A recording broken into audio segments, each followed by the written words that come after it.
Welcome to Market Overtime. I'm Sam Vardas. We've got a special guest here with us here at the New York Stock Exchange. She's a New York Times best-selling author and was recently named to Time Magazine's Top 100 Creators list. You probably best know her as your rich BFF. Introducing Vivian Tu. Thank you so much for joining us at Schwab Network today. Thank you for having me. So you actually started your career as a Wall Street trader, but then left and moved on to become a finance influencer. Just talk to us about that journey and why. Yeah, you know, I think I'm so lucky. I got to start my career and cut my teeth in an incredibly fast-paced environment. I got to learn about markets, a lot about personal finance through my mentors that I met on the street. But ultimately, I decided to pivot my career into the media space. And once I arrived there, all of my coworkers were like, Vivian, please, you came from Wall Street. It is your chance to rebalance my 401k. And I said, wow, thank you so much for the honor. I'm so happy to do that for you. But I got so many of the same questions. I started putting the answers to those online, and it turns out it was more than just my 5 coworkers, 7 coworkers that needed this information. Interesting. So in a world of influencers, because there are just so many out there doing a similar thing, what was the aha moment that you realized that you were really resonating with people? Can I be honest? I feel like most creators have to post for months before they get any traction. My very first video on TikTok went viral. It was in the middle of the pandemic. People were getting some absolutely garbage advice across social media. Put your entire stimulus check into this meme coin you've never heard of. Like, it was just so sickening to me to hear that, because anybody worth their salt and who understood finance would not tell you to do that. And so I just made a quick video that said, hey, I don't have a get-rich-quick scheme, but if you want to learn about money, I can teach you. And that video ended up getting 3 million views, and I had 100,000 followers by the end of the week. But a lot of that popularity comes with a good dose of criticism. Yeah. And what I've noticed is that there are a lot of female influencers out there talking about finance. How do you respond to the criticisms over, you know, people's perceptions that why should we take advice from a young female? Yeah. You haven't lived through the dot-com bubble in your career or the great financial crisis. What do you say to those people? You know, it's so funny. People love when I clap back at some of these criticisms, but it just makes me laugh at what a Wall Street trader should look like, what we're perceived to look like. Just because I have a great sense of style and a great sense of fashion and beauty doesn't necessarily make me any less qualified than the young man who has started his career in the same position.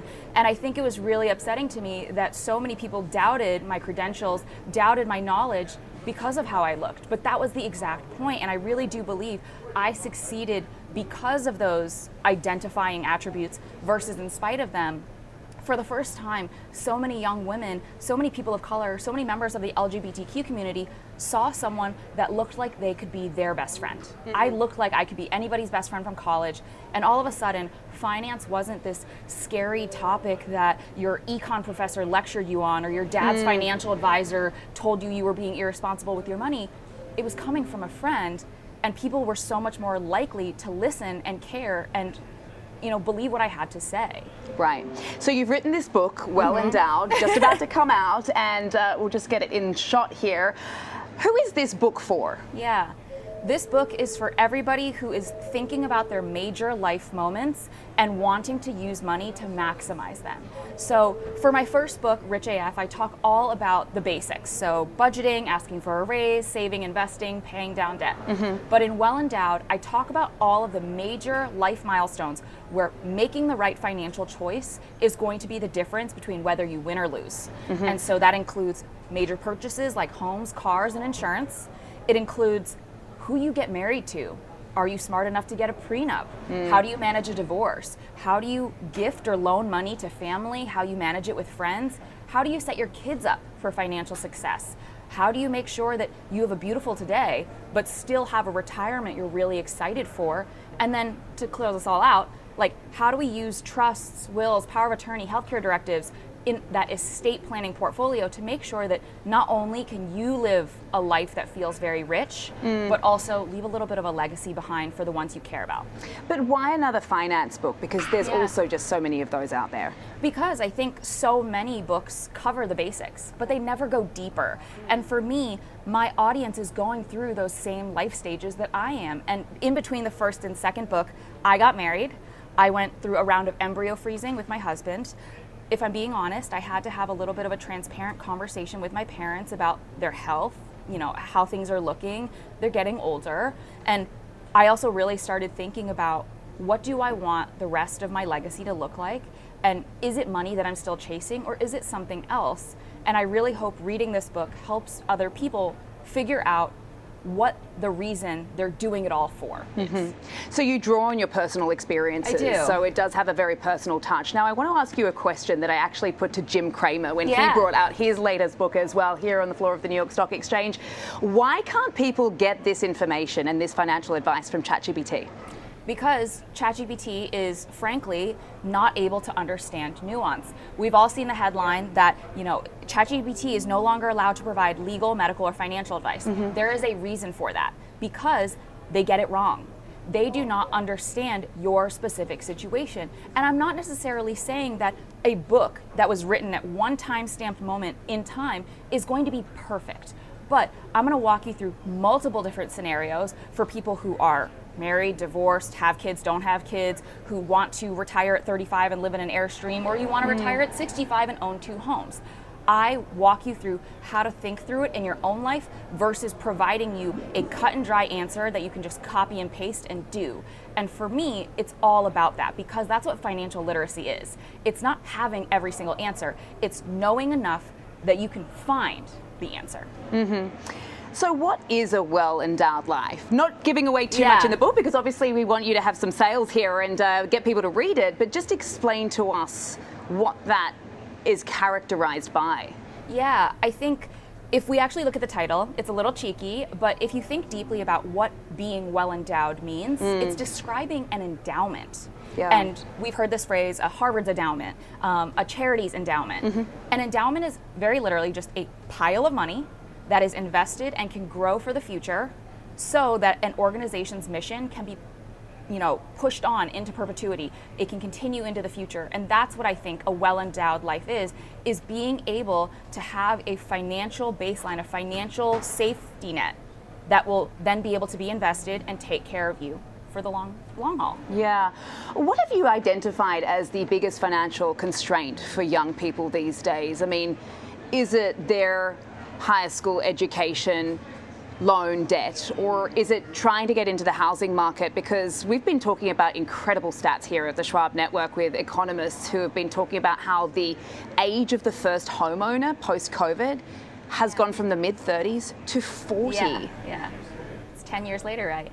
I think the big thing is the fact that there has been a huge K-shaped divergence in our economy, and most of the young people fell onto the bottom leg of that K. So essentially, you have the rich getting richer, we have more billionaires than ever, but then the bottom half of the K is folks who are becoming more and more disenfranchised with what economic opportunities are available to them.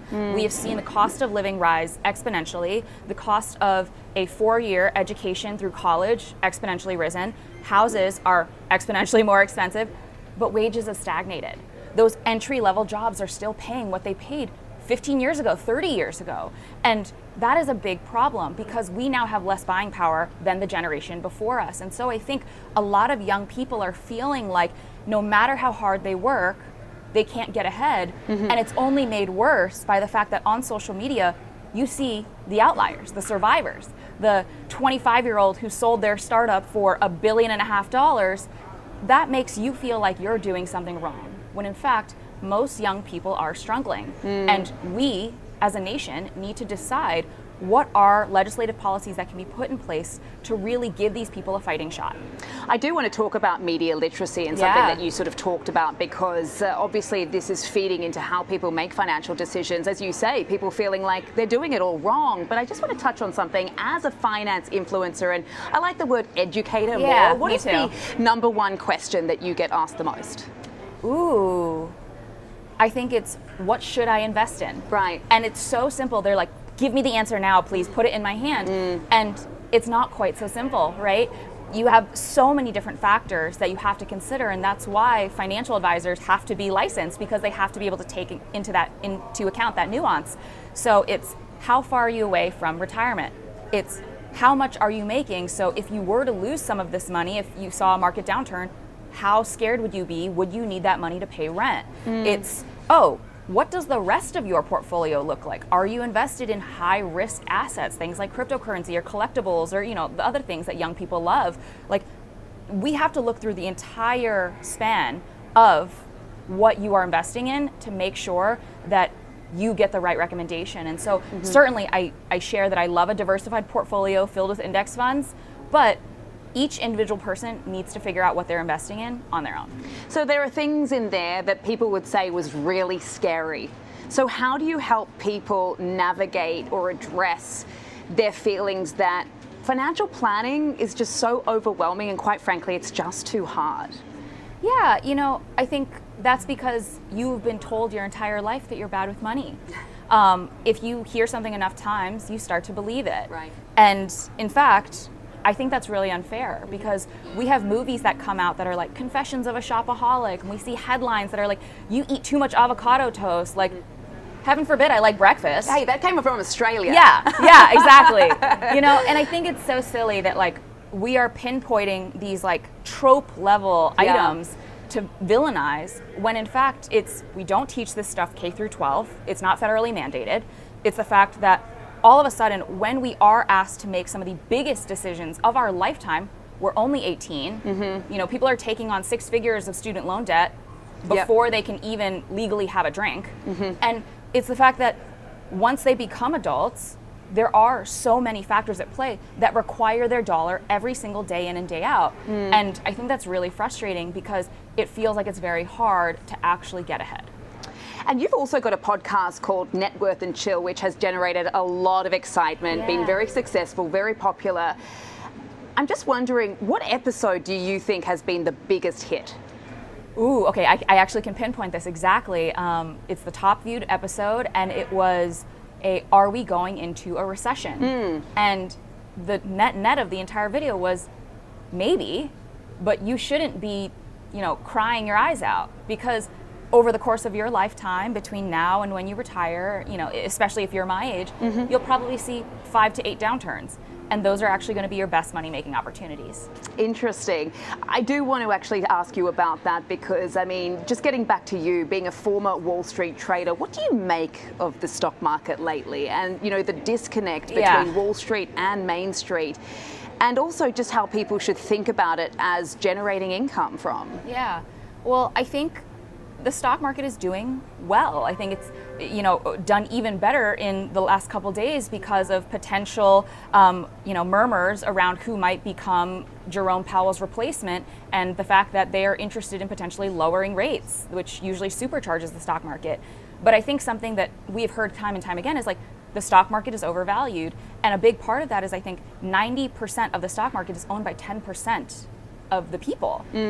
This is not how everybody's money is doing. This is how rich people's money is doing. And so the music is still very much playing for those people because we talked about that K-shaped divergence.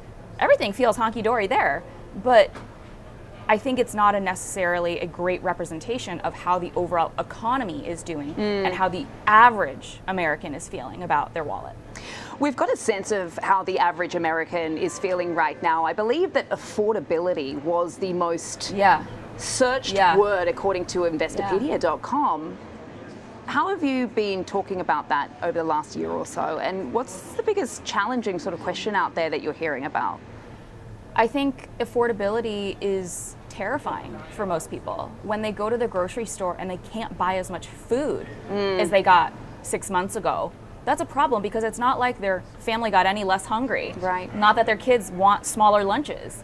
And I think we were made a lot of promises transparently by this administration about affordability, and it seems like we've been targeting everything but that. We've been focused on so many other things.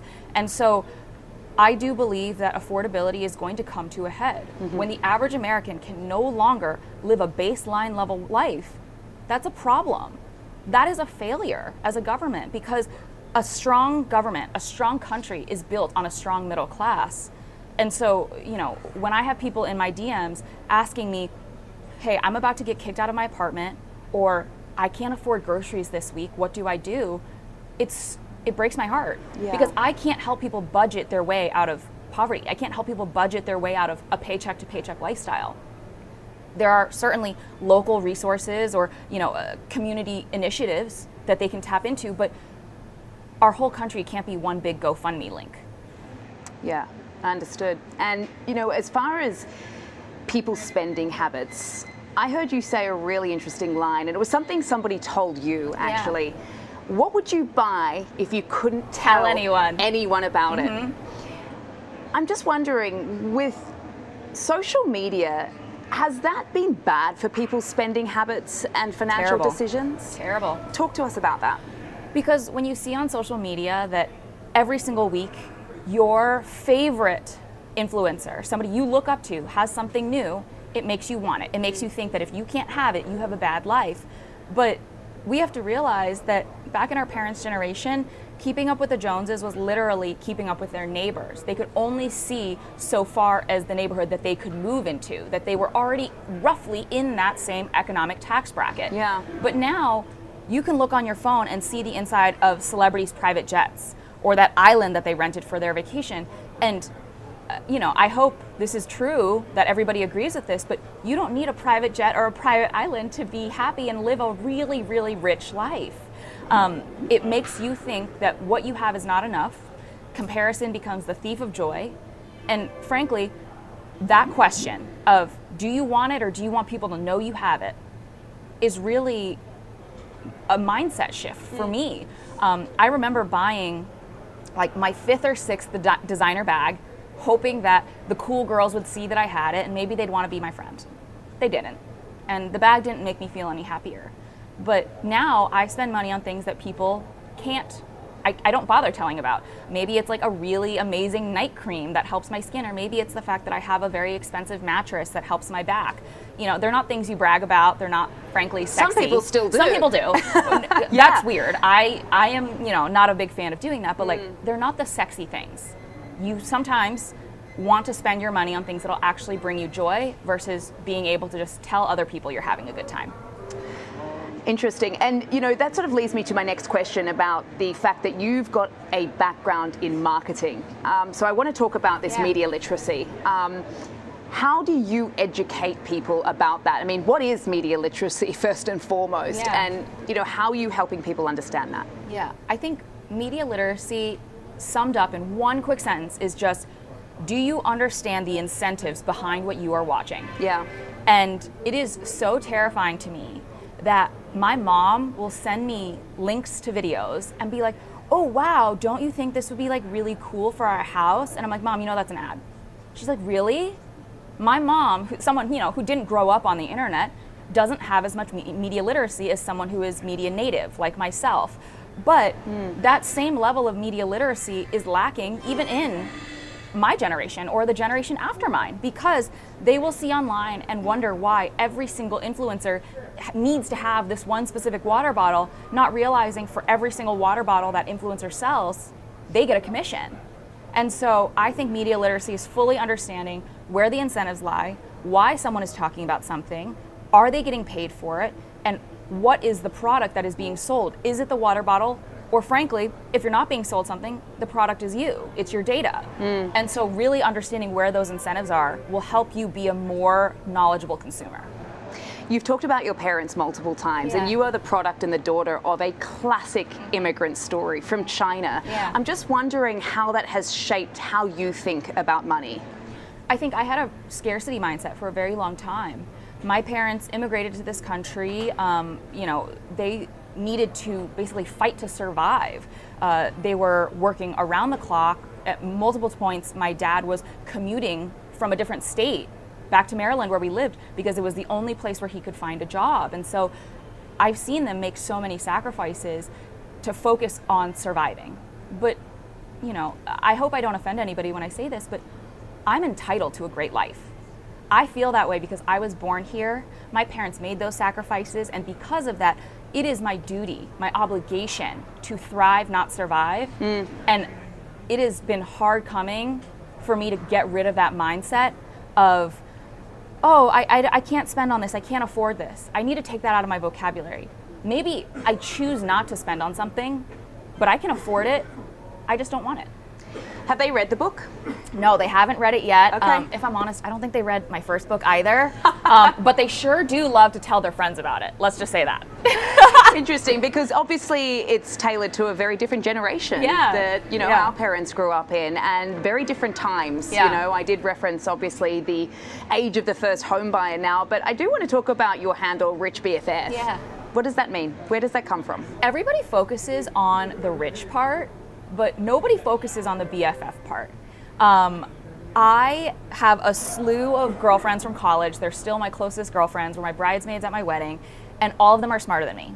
They went on to be surgeons, lawyers, amazing consultants, VC investors, engineers. Like, they're just so brilliant.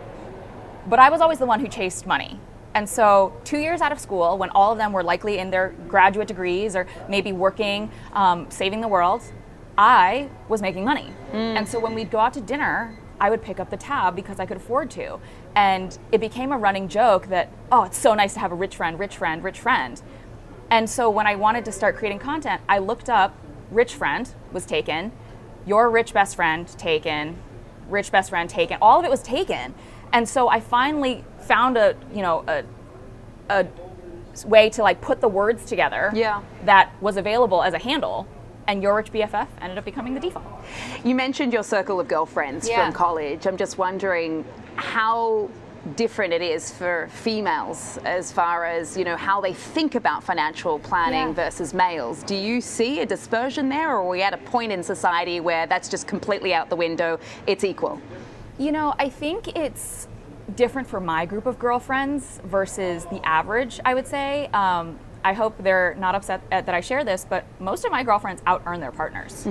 And I think that's a testament to the level of education we received at the University of Chicago, the types of jobs and types of ambition that we had for our own lives.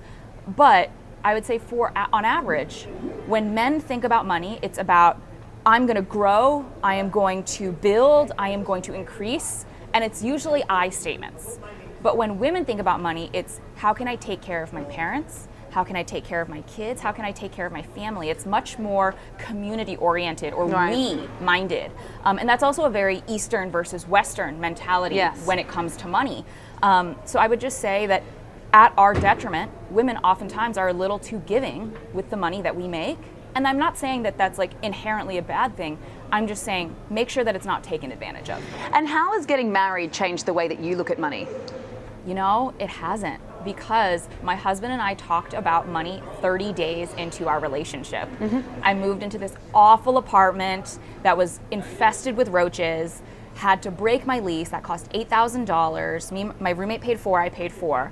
It was all of the money that I had in my savings, and I had to come clean to my then boyfriend. And I said, I don't have any money, I can barely afford to move, and just so you know, even though I've been staying at your and your roommate's apartment for 3 weeks now, I don't have any money to give you for rent. And I laid it all out. I was like, this is how much I make, this is how much I spent, and I've got about $300 left in my bank account. And he said, it's okay, I never expected you to pay rent. And then in that moment, because I had shared all of those numbers, I'd been so vulnerable, he shared all of his numbers too. And so ever since then, money has been a very easy conversation for us, because that was a very hard one. And money and intimacy are the top two reasons why couples fight. I'm lucky, we've never fought about money. Very interesting. Look, this time last year I didn't have a 401 account, or I didn't have a 529 plan either for my kid. I'm just wondering if, you know, you are looking to reach audiences outside the US where you're about to tour all around the country. How do you do that? Yeah, I think it's all about teaching them the basics, because even though the accounts and the programs may be titled something different, a 401k here has certain rules. But in Australia, it's superannuation or super. In the UK, it's an ISA. In Canada, it's a TFSA. At the end of the day, the accounts are maybe slightly named something different. Maybe there are some slightly differing rules, but the premise is the same. If you do not prepare for your retirement won't be able to take care of you. In some countries like Australia, it's a little bit more of a, you're already opted in, so that's really wonderful. But in most cases, you have to choose to opt in yourself. And so I'm just teaching people that this option is available to them. Mm-hmm. There's been a lot of talk also about TikTok and obviously a lot of the regulation, and people migrated to Xiaohongshu, which is something that you would be very familiar with. But how have you thought about just social media and some of the criticisms around the algorithm and children and people who are underage, and some of the laws that even Australia, my home country, has enforced around that? Yeah. You know, I think there's beauty in limiting young people's exposure to social media. Even the shows that children are now watching are severely more stimulating than the lo-fi shows that I probably watched in my childhood. And frankly, I probably watched an hour or two of TV every week. Now it's an hour or two a day for these young people, if not more. But I think social media has also been a great opportunity to democratize information. I do think that the algorithm is not and has never been fair on any platform. There are certain types of people that have always been prioritized, always been given a bigger platform.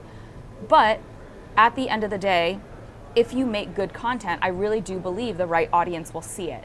Is it harder now than it was when I started? Surely. I started when every single person was trapped at home looking at their phones. But now people are out and about, the algorithm has changed, it's harder to get noticed, sure. But that can't be your excuse, right? If I had thought of, oh, well, I'm already too late, that would have been a crazy mindset just because there was an era of TikTokers before me. There will always be more people coming on. If you want to be one of them, you got to start making content. You said the phrase too late, just very quickly. Is it ever too late to start your financial planning? Never. It is never too late to start, and it is never too early to start. People ask me this all the time. They're like, if I'm 40, if I'm 50, is it too late to start?